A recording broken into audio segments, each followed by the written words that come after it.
حسبنا الله ونعم الوكيل نعم المولى ونعم النصير أعوذ بالله من الشيطان الرجيم بسم الله الرحمن الرحيم الحمد لله رب العالمين والصلاة والسلام والتحية والإكرام على النبي الأمي المكي المدني القرشي الهاشمي ومولانا أبي القاسم محمد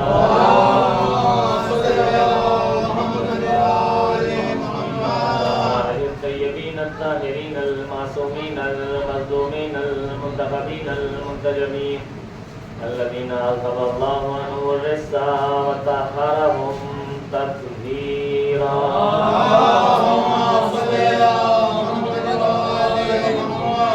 داعيا إلى الله بإذنه وسراجا منيرا أما بعد فقد قال الله تبارك وتعالى في كتابه الكريم بسم الله الرحمن الرحيم ومن يبتغي غير الإسلام دينا فلن يقبل منه وهو في الآخرة من الخاسرين.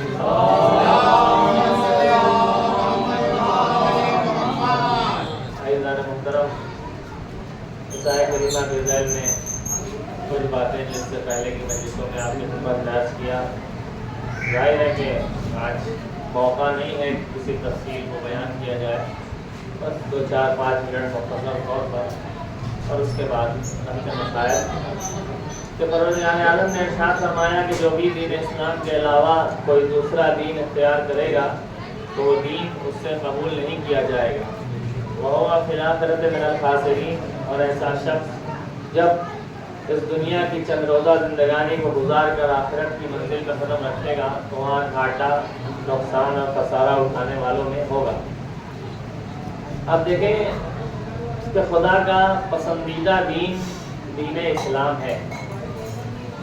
جب ایک شخص نے اسلام کو خدا کا پسندیدہ مذہب سمجھ کے قبول کیا تو وہ اس حیرت میں پڑ گیا کہ یہاں تو خود اتنا اختلاف ہے کہ ہر مذہب والا، ہر فرقے والا یہ کہتا ہے کہ اگر نجات چاہیے تو یہ والا اسلام لاؤ، وہ فرقے والا کہتا ہے نجات چاہیے تو یہ والا اسلام لاؤ، تیسرے فرقے والا کہتا ہے نجات چاہیے تو یہ والا اسلام لاؤ.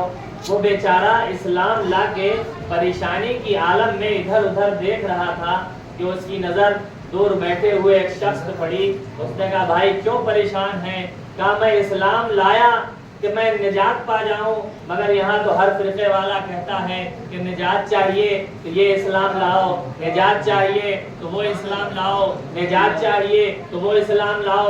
یہاں تو خود اتنے فرقے ہیں کہ میں حیرت زدہ ہوں کہ کون سا اسلام لاؤں. اس نے آواز دی بھائی تو اسلام کس کے کہنے پہ لایا؟ کہا قرآن کے کہنے پہ لایا. کہا پھر جب قرآن کے کہنے پہ اسلام لایا ہے تو خود قرآن سے پوچھ کہ نجات کا ضامن کون سا اسلام ہے. تو قرآن نے آواز دی الیوم اکملت لکم دینکم، آج کے دن میں نے دین مکمل کر دیا، نعمتیں تمام کر دی. گواہی جب قرآن کہہ رہا ہے کہ دین اسلام غدیر میں مکمل ہو گیا تو اب نجات کا ضامن غدیری اسلام ہے، دوسرا اسلام نہیں ہے. ایک صلوات پڑھ لیں.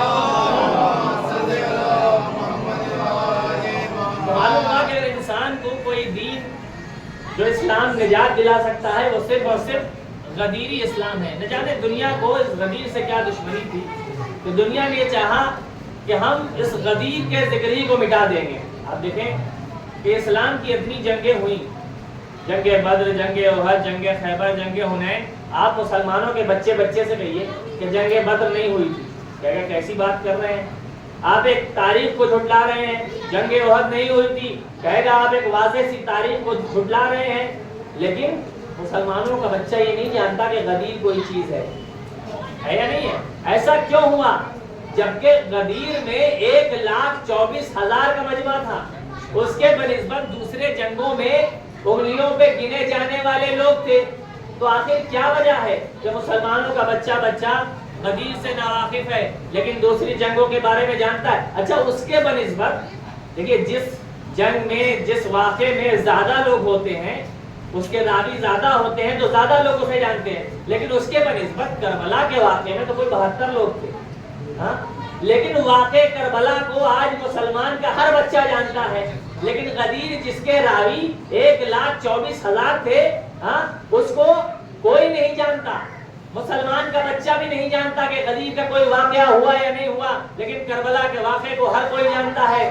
آخر اس کی وجہ کیا ہے؟ تو شاید وجہ یہ رہی ہو کہ جو دوسرے واقعے میں نہ تھی، وہ وجہ یہ تھی کہ غدیر میں 1,24,000 صحابی تو تھے، لیکن غدیر میں جو موجود تھے ان میں سب کے سب مومن نہیں تھے بلکہ منافق بھی موجود تھے۔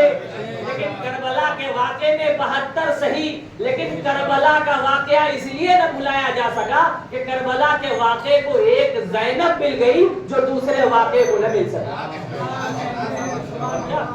کربلا کے واقعے کو ایک زینب ملی جس نے کربلا کے واقعے کو گھر گھر تک پہنچا دیا۔ آپ دیکھیں روایت کہتی ہے کہ حسین نے جب اپنے جگر کے ٹکڑوں کو قربان کر دیا، کبھی علی اکبر کے جگر پہ برچھی کا پھل دیکھ لیا، جب حسین نے قاسم کا پامال جسم دیکھ لیا تو حسین اپنے ششمانے کو لے کے میدان میں آ گئے۔ جب حسین کے ششمانے کے گلے پہ تیر جفا لگ گیا تو مقتل نے لکھا کہ حسین خیمے کی پشت پہ آئے، ذوالفقار سے کہ ننھی سی قبر کھودا، علی اصغر کو سپرد لحد کر رہے تھے کہ حسین کے کانوں میں ایک آواز آئی، السلام علیک یا ابا عبداللہ۔ یہ وہ سلام تھا جسے سن کے حسین کو حیرت ہوئی کہ یہ کون ہے جو اس غربت کے عالم میں، جو اس بے وطنی کے عالم میں، جو دشمنوں کے بیچ میں مجھے سلام کر رہا ہے۔ مقتل نے لکھا کہ ایک سلام تو یہ تھا جس پر حسین کو حیرت ہوئی، اور ایک سلام اور تھا جس پر زینب کبریٰ کو حیرت ہوئی کہ جب یہ اسیروں کا قافلہ 11ویں محرم کو بے کجاوا اونٹوں پر نبی زادیوں کو، علی کی بیٹیوں کو بے مقنوعہ کوفے کے بازار میں لے جایا گیا، اور جیسے ہی یہ قافلہ دارالامارہ کے قریب پہنچا تو زینب کبریٰ کے کانوں میں ایک آواز آئی کہ کوئی سر حسین کو مخاطب کر کے کہتا ہے، السلام علیک یا ابا عبداللہ۔ زینب نے حیرت سے داہنے دیکھا، بائیں دیکھا، لیکن کوئی نظر نہ آیا۔ زینب نے تعجب سے کہا، یہ کون ہے جو ان تماشائیوں کے مجمع میں، ارے ان ظالموں کے مجمع میں، دشمنوں کے مجمع میں میرے بھائی حسین کو سلام کرتا ہے؟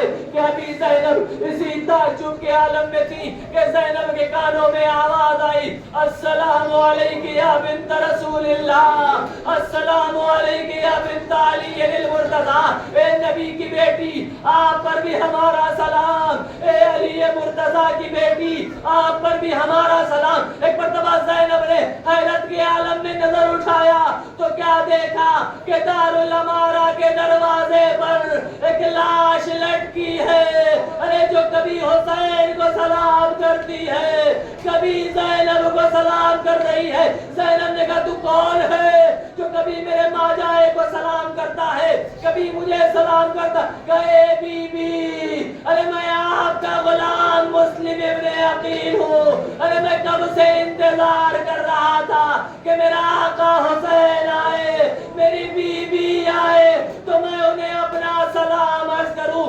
آزادارو، یہ قافلہ مصیبتوں کو برداشت کرتا ہوا شام میں پہنچا، بازار شام کی مصیبتیں برداشت کیا، دربار شام کے مسائل برداشت کیے، یہاں تک کہ قافلے کو زندان شام میں قید کر دیا گیا۔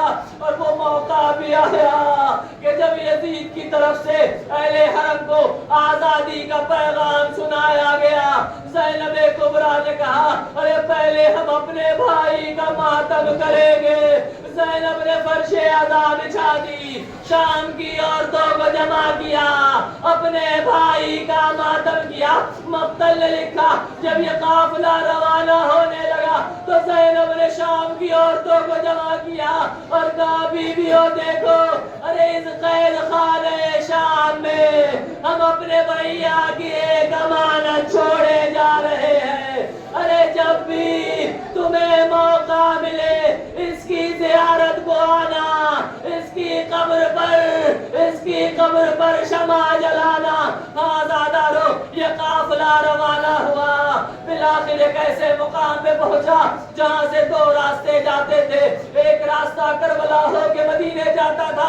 زینب نے کہا پہلے ہم کربلا جائیں گے. مقتل کہتا ہے, عطیہ کوفی روایت کرتے ہیں کہ جابر ابن عبداللہ جو حسین ابن علی کے پہلے زائر تھے, عطیہ کہتے ہیں کہ جابر نے نہر فرات میں غسل کیا, بہترین لباس پہنا, حسین کی قبر پہ آئے, اپنے کو قبر حسین میں گرا دیا, آواز دیا حسین, اے آقا حسین, ارے ہمارے سلام کا جواب دیجئے. ایک مرتبہ قبر حسین سے آج, اے جابر, ارے اٹھو اٹھو, ارے شام کی طرف سے زین العابدین آ رہے ہیں, ارے ان کا استقبال کرو. جابر قبر حسین سے اٹھ کے شام کے راستے پر آ کر ٹھہر گئے. کیا دیکھا کہ سید سجاد کے ہمراہ آل محمد کا لٹا ہوا قافلہ آ رہا ہے. ایک مرتبہ جابر نے چاہا کہ سید سجاد کو گلے سے لگا لے. سید سجاد گھبرا کے پیچھے ہٹے. اے چچا, ارے زنجیروں سے زخم چھل لی ہے. ہاں زادارو, سید سجاد کے ہمراہ جابر شہیدوں کی قبروں کے پاس آئے. امام سجاد نے کہا یا جابر واللہ قتلت رجالنا وذبحت اطفالنا. اے جابر, خدا کی قسم یہ وہی زمین ہے جہاں ہمارے مردوں کو قتل کر دیا گیا. اے جابر, یہ وہی زمین ہے جہاں ہمارے بچوں کو ذبح کر دیا گیا.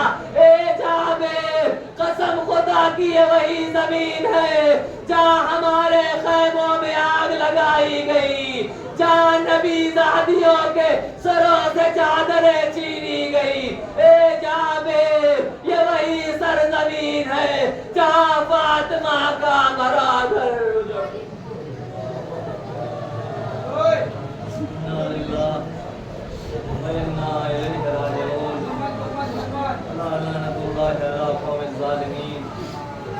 سيعلم الذين ظلموا أي منقلب